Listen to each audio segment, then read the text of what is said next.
আমরা এমনই এক প্রাণী যার কোনো মূল্য নাই জীবনের। সহজেই মৃত্যুটা কাছে এসে পড়ে আমরা ভাবতেও পারি না, যদি সেটা উপলব্ধি না করতে পারি। তো আমাদের জীবনের 1 সেকেন্ডেরও কোনো দাম নাই। তো আজকে মরলে হবে কালকে দুদিন। তো কিসের জন্য এত বাহাদুরি, কিসের এত ক্ষমতা, আর কিসের জন্যই বা এত কিছু করা হয় পৃথিবীতে বেঁচে থাকার জন্য। সাথে করে যেহেতু কিছু নিয়েই যেতে পারবো না, তবু জীবন তাগিদের জন্য আমাদের এত কিছু করতে হয়। তো আপনারা বলতে পারেন যে আজকে কিসের এত দুঃখ লাগলো, যেরকম কথাবার্তা। আসলে পাড়া প্রতিবেশী এক ফুবু হয় আমার বরের।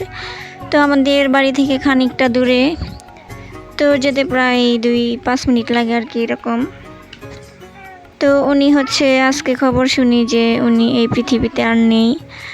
তো কালকে আসলো, ভালো মানুষ দেখলাম কালকে, বাচ্চাদেরকে কুলে নিছে।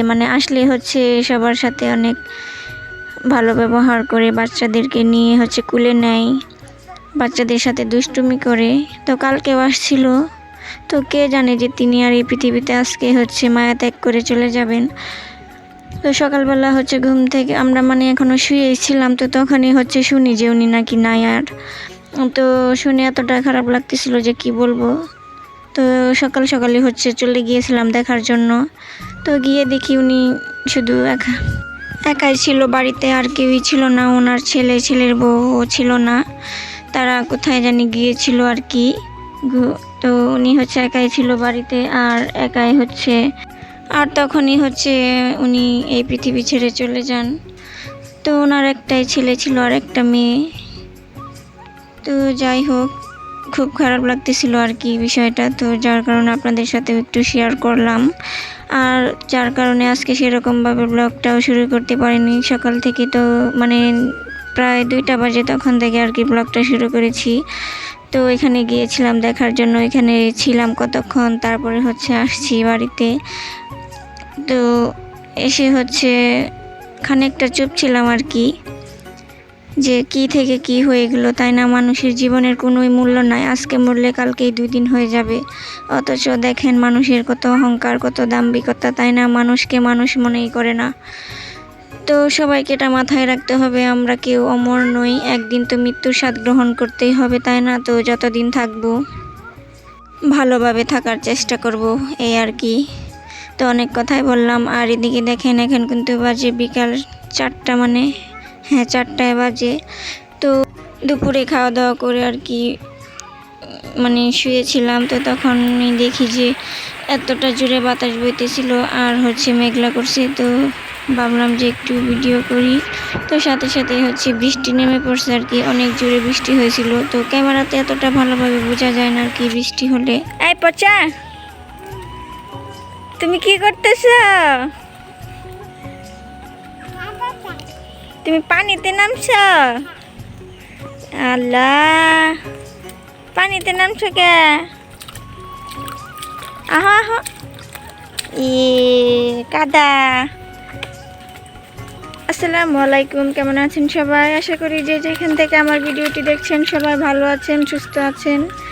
আমরা আলহামদুলিল্লাহ ভালো আছি। তো বৃষ্টি থেমে গেছে, তো বের হলাম আর কি। জুতো পরে গেছে না, থাকো পাই দাও, পরে আবার পা ধুনি।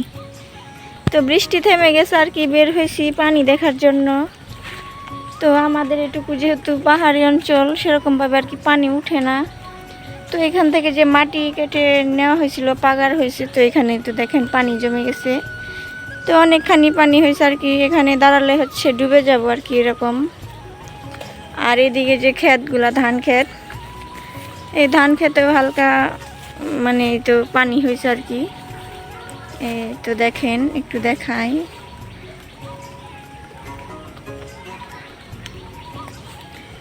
তো আমার বাপের বাড়ির এলাকায় আবার কিন্তু অনেক পানি হয়, এদিকে সেরকমভাবে পানি হয় না।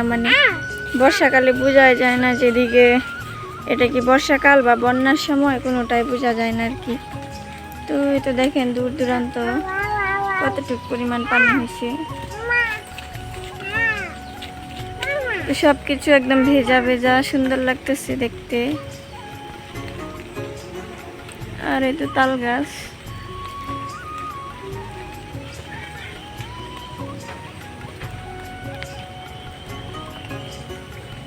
আসো আসো নিসা। তো আজকে হচ্ছে ভিডিওটি বেশি বড় করব না, এই পর্যন্ত। সবাই ভালো থাকবেন, দেখা হবে কালকে নতুন আর একটি ব্লগে। আজকে সেইভাবে ব্লগ শুরু করতে পারিনি। তো সবাই ভালো থাকবেন, সুস্থ থাকবেন। আল্লাহ হাফেজ।